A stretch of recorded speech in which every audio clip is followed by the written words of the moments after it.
बोली बजरंगबली की जय। जय श्री राम। प्रिय भक्तों, आपका हमारे इस चैनल पर फिर से स्वागत है। आइए आज सुनते हैं मंगलवार की व्रत कथा। व्यास जी ने कहा, एक बार नैमिषारण्य तीर्थ में 80,000 मुनि एकत्र होकर पुराणों के ज्ञाता श्री सूत जी से पूछने लगे, हे महामुने, आपने हमें अनेक पुराणों की कथा सुनाई है, अब कृपा करके हमें ऐसा व्रत और कथा बताएं जिसके करने से संतान की प्राप्ति हो तथा मनुष्यों को रोग, शोक, अग्नि, सर्व दुख आदि का भय दूर हो, क्योंकि कलयुग में सभी जीवों की आयु बहुत कम है। फिर इस पर उन्हें रोग, चिंता के कष्ट लगे रहेंगे तो फिर वह श्री हरि के चरणों में अपने ध्यान कैसे लगा सकेंगे। सूत जी बोले, हे मुनियों, आपने लोक कल्याण के लिए बहुत ही उत्तम बात पूछी है। एक बार युधिष्ठिर ने भगवान श्री कृष्ण से लोक कल्याण के लिए यही प्रश्न किया था। भगवान श्री कृष्ण और युधिष्ठिर का संवाद तुम्हारे सामने कहता हूँ, ध्यान से सुनो। एक समय पांडवों की सभा में श्री कृष्ण जी बैठे हुए थे। तब युधिष्ठिर ने भगवान श्री कृष्ण जी से पूछा, हे प्रभु, हे गोविंद, आपने मेरे लिए अनेकों कथा सुनाई है, आज आप कृपा करके ऐसा व्रत या कथा सुनाएं जिसके करने से मनुष्य को रोग, चिंता का भय समाप्त हो और उसको पुत्र की प्राप्ति हो। हे प्रभु, बिना पुत्र के जीवन व्यर्थ है।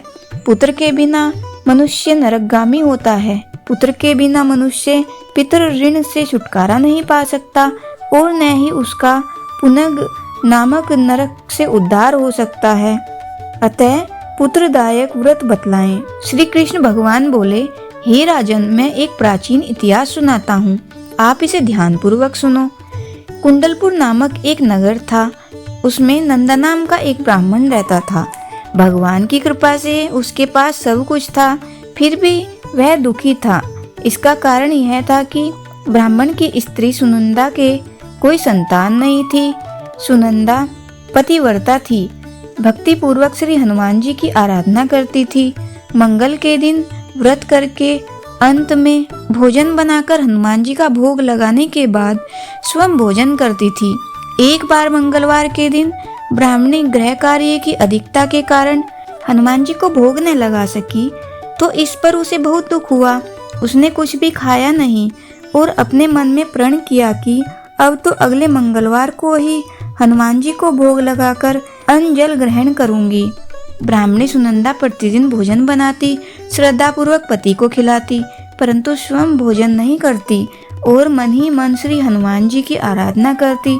इसी प्रकार 6 दिन गुजर गए और ब्राह्मणी सुनंदा अपने निश्चय के अनुसार भूखी प्यासी निराहार रही। अगले मंगलवार को ब्राह्मणी सुनंदा प्रातःकाल ही बेहोश होकर गिर पड़ी। ब्राह्मणी सुनंदा की इस असीम भक्ति के प्रभाव से श्री हनुमान जी बहुत प्रसन्न हुए और प्रकट होकर बोले, सुनंदा, मैं तेरी भक्ति से बहुत प्रसन्न हूँ, तू उठ और वर मांग। सुनंदा अपने आराध्य देव श्री हनुमान जी को देखकर आनंद की अधिकता से विह्वल हो श्री हनुमान जी के चरणों में गिरकर बोली, हे प्रभु, मेरी कोई संतान नहीं है, कृपा करके मुझे संतान प्राप्ति का आशीर्वाद दें, आपकी अति कृपा होगी। श्री महावीर जी बोले, तेरी इच्छा पूर्ण होगी, तेरे एक कन्या पैदा होगी, उसके अष्टांग प्रतिदिन सोना दिया करेंगे। इस प्रकार कहकर श्री महावीर जी अंतर्ध्यान हो गए। ब्राह्मणी सुनंदा बहुत हर्षित हुई और सभी समाचार अपने पति से कहा। ब्राह्मण देव कन्या का वरदान सुनकर कुछ दुखी हुए, परंतु सोना मिलने की बात सुनी तो बहुत प्रसन्न हुए। विचार किया कि ऐसी कन्या के साथ मेरी निर्धनता भी समाप्त हो जाएगी। श्री हनुमान जी की कृपा से वह ब्राह्मणी गर्भवती हुई और 10वें महीने में उसे बहुत ही सुंदर पुत्री प्राप्त हुई। यह बच्ची अपने पिता के घर में ठीक उसी तरह बढ़ने लगी जिस प्रकार शुक्ल पक्ष का चंद्रमा बढ़ता है। 10वें दिन ब्राह्मण ने उस बालिका का नामकरण संस्कार कराया। उसके कुल पुरोहित ने उस बालिका का नाम रत्नावली रखा, क्योंकि यह कन्या सोना प्रदान किया करती थी।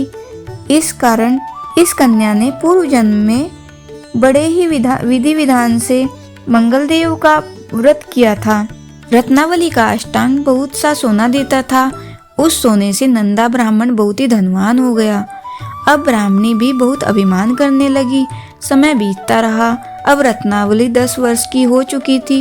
एक दिन जब नंदा ब्राह्मण प्रसन्नचित्त था, तब सुनंदा ने अपने पति से कहा, मेरी पुत्री रत्नावली विवाह के योग्य हो गई है, अतः आप कोई सुंदर तथा योग्य वर देखकर इसका विवाह कर दें। यह सुन ब्राह्मण बोला, अभी तो रत्नावली बहुत छोटी है। तब ब्राह्मणी बोली, शास्त्रों की आज्ञा है कि कन्या 8वें वर्ष में गौरी, 9 वर्ष में रोहिणी, 10वें वर्ष में कन्या, इसके पश्चात रजस्वला हो जाती है। गौरी के दान से पाताल लोक की प्राप्ति होती है, रोहिणी के दान से वैकुंठ लोक की प्राप्ति होती है, कन्या के दान से इंद्रलोक में सुखों की प्राप्ति होती है। अगर हे पतिदेव रजस्वला का दान किया जाए तो घोर नरक की प्राप्ति होती है। इस पर ब्राह्मण बोला, अभी तो रत्नावली मात्र 10 ही वर्ष की है और मैंने तो 16-16 साल की कन्याओं के विवाह कराए हैं, अभी जल्दी क्या। तब ब्राह्मणी सुनंदा बोली, आपको तो लोभ अधिक हो गया लगता है।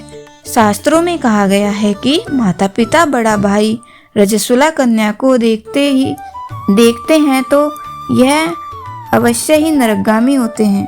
तब ब्राह्मण बोला, अच्छी बात है, कल मैं अवश्य ही योग्य वर की तलाश में अपना दूत भेजूंगा। दूसरे दिन ब्राह्मण ने अपने दूत को बुलाया और आज्ञा दी कि जैसी सुंदर मेरी कन्या है, वैसा ही सुंदर वर उसके लिए तलाश करो। दूत अपने स्वामी की आज्ञा पाकर निकल पड़ा। पंपई नगर में उसने एक सुंदर लड़के को देखा। यह ब्राह्मण एक ब्राह्मण परिवार का बहुत गुणवान पुत्र था। इसका नाम सोमेश्वर था।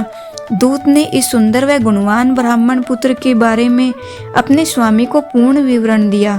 ब्राह्मण नंदा को भी सोमेश्वर अच्छा लगा और फिर शुभ मुहूर्त में विधि पूर्वक कन्यादान करके ब्राह्मण ब्राह्मणी संतुष्ट हुए।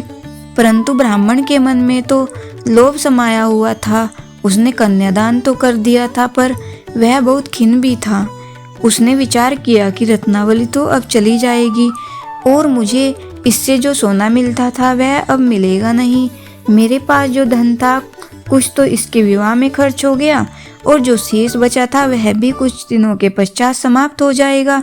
मैंने तो इसका विवाह करके बहुत बड़ी भूल कर दी।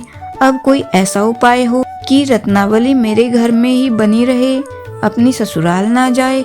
लोभ रूपी राक्षस ब्राह्मण के मस्तिष्क पर छाता जा रहा था। रात भर अपनी सैया पर बेचैनी से करवटें बदलते बदलते उसने एक बहुत ही क्रूर निर्णय लिया।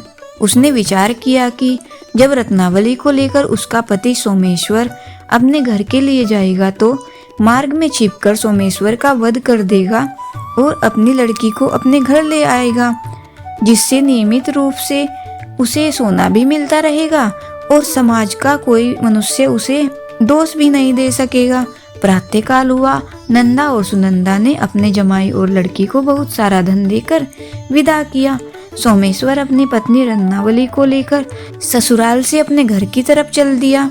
ब्राह्मण नंदा महालोभ से वशीभूत हो अपनी मति खो चुका था। पाप पुण्य को उसे विचार न रहा। अपने भयानक व क्रूर निर्णय को कार्य रूप देने के लिए उसने अपने दूत को मार्ग में अपने जमाई का वध करने के लिए भेज दिया, ताकि रत्नावली से प्राप्त होने वाला सोना उसे हमेशा मिलता रहे और वो कभी निर्धन न हो। ब्राह्मण के दूत ने अपने स्वामी की आज्ञा का पालन करते हुए उसके जमाई सोमेश्वर का मार्ग में ही वध कर दिया।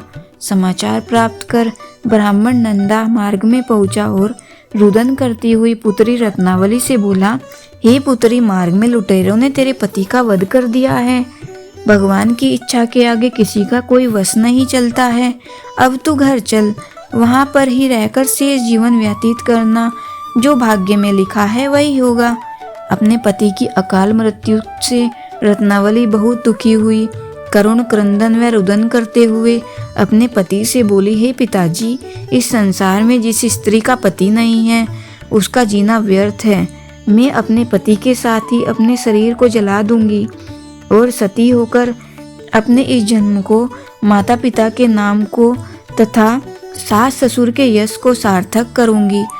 ब्राह्मण नंदा अपनी पुत्री रत्नावली के वचनों को सुनकर बहुत दुखी हुआ। विचार करने लगा, मैंने व्यर्थी जमाई का वध कर पाप अपने सिर ले लिया। रत्नावली तो उसके पीछे अपने प्राण तक देने को तैयार है। मेरा तो दोनों तरफ से मरण हो गया, धन तो अब मिलेगा नहीं। जमाई वध के पाप के फलस्वरूप यम यातना भी भुगतनी पड़ेगी। यह सोचकर वह बहुत खिन्न हुआ।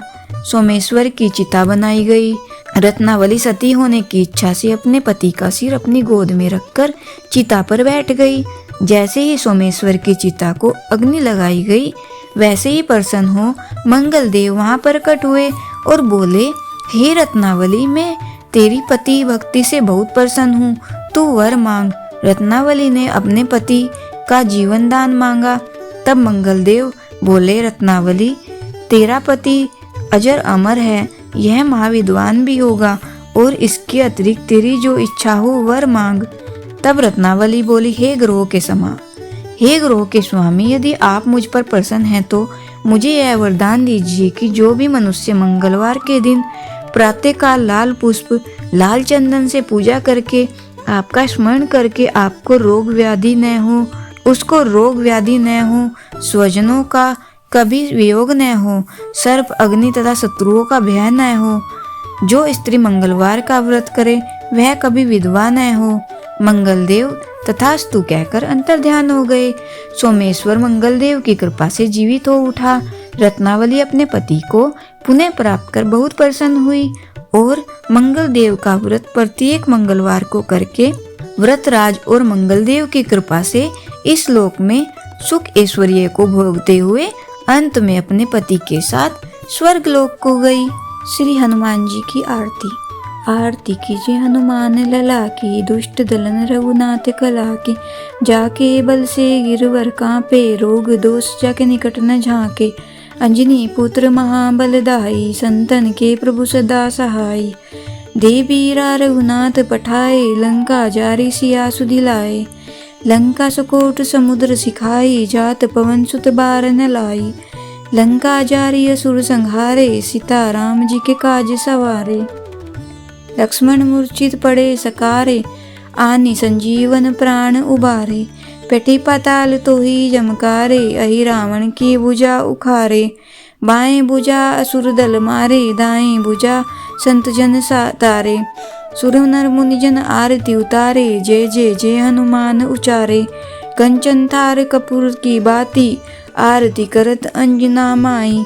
जो हनुमान जी की आरती गावे, बसी वैकुंठ अमर फल पावे। लंक विध्वंस किए रघुराई, तुलसीदास प्रभु कीर्ति गाई। आरती कीजिए हनुमान लला की, दुष्ट दलन रघुनाथ कला की। बोलिए बजरंग बली की जय। जय श्री राम सीताराम।